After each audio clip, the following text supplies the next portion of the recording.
Hello friends, welcome back to channel. இன்றைக்கி நம்ம ஆதி அவர்களுடைய நடிப்பில் நம்ம அறிவழகன் அவர்களுடைய இயக்கத்தில் வரப்போகிற சத்தம் படத்துடைய டீசர் ரிலீஸ் பண்ணியிருக்காங்க. ஸோ அதை பற்றி தான் பார்க்க போகிறோம். ஆமாங்க. ஸோ இதே காம்பினேஷன் நம்ம ஆதி, நம்ம தமன், நம்ம அறிவழகன் இவங்க 3 பேர் காம்பினேஷனில் ஒரு படம், அதாவது ஒரு திகில் படம் அப்படின்னு தான் சொல்லணும். ஈரம் அப்படின்ற ஒரு படம் வந்து ரிலீஸ் பண்ணியிருந்தாங்க. அது வந்து மாபெரும் வெற்றி அடைஞ்சிச்சு அப்படின்னு தான் சொல்லுவேன். ஏன்னா அந்த மாதிரியான ஒரு திகில் பர்ஃபார்மன்ஸ், திகில் கதையினே சொல்லலாம். எல்லாரையும் பயமுறுத்துச்சு. அதாவது ஜஸ்ட் ஒரு தண்ணியை வச்சு என்னென்ன பயமுறுத்த முடியுமோ அவ்வளோ பயமுறுத்திருந்தாங்க அப்படின்னு தான் சொல்லணும்.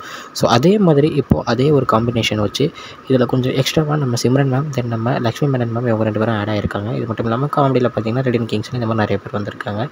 ஸோ இந்த படம் வந்து பார்த்திங்கன்னா அப்படியே அதுக்கு ஆப்போசிட்டாக சத்தம் அப்படின்னு வச்சுருக்காங்க. அதாவது அது எப்படி ஈரம்னு பேர் வச்சனால தண்ணியை வச்சு மட்டுமே வந்துச்சோ, இது அதே மாதிரி சத்தத்தை வச்சு வரும் அப்படின்றது டீசர் பார்த்தாலே நல்லா தெரியுது.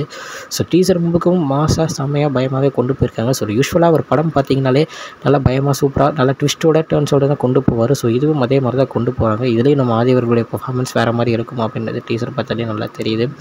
ஸோ இந்த படம் வந்து நான் ரொம்ப மரண வெயிட்டிங்கில் இருக்கேன். ஏன்னா நிறைய பேர் உள்ளே இருக்காங்க. நம்ம சிம்ரனாக இருக்கட்டும், நம்ம லைலா மேம் கூட இதில் இருக்காங்க. ஸோ நிறைய பேர் புது கேஸ்ட் வந்து உள்ளே வந்திருக்கிறனால ஸோ இது வந்து கொஞ்சம் டிஃப்ரெண்ட்டான கதையாக இருக்கும் அப்படின்றது எனக்கு நல்லாவே தெரியுது. ஸோ இதுவும் அதே காம்பினேஷன் அறிவழகன், தமன், தென் நம்ம ஆதி அவர்களுடைய காம்பினேஷன் திருப்பி ஒரு ஹிட்டாக நம்ம வாழ்த்துக்களை தெரிவிச்சுக்கலாம். ஓகே ஃப்ரெண்ட்ஸ், இதுதான் இன்றைக்குள்ள வீடியோ. இன்னொரு வீடியோவில் உங்களை வந்து பார்க்குறேன். அது வரைக்கும் உங்கள்கிட்ட விடைபெறுவது உங்கள் ஜஸ்வின். Bye friends.